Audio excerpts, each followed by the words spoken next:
Praise the lord. యెహోవా నీ శత్రువుల చేతిలోంచి నిన్ను విమోచించును. మీకా 4:10 ఉన్నటువంటి మాట ఇది.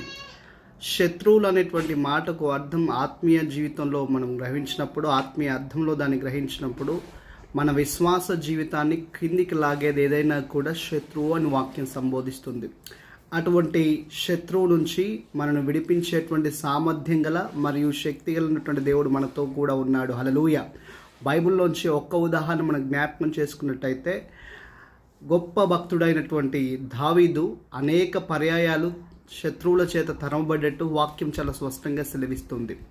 అయితే దేవుడు శత్రువులందరి చేతిలోంచి దావీదును విడిపించి ఉన్నతమైన సింహాసనం పైన రాజుగా కూర్చోబెట్టి అలాగున శత్రువులందరినీ జయించడానికి కూడా కృప చూపించాడు. ఉదయకాల సమయం ఈ మాటలు నీవు వింటుండగా నీ శత్రువులందరిలో చేతిలోంచి నిన్ను విడిపించి నీకు రక్షణ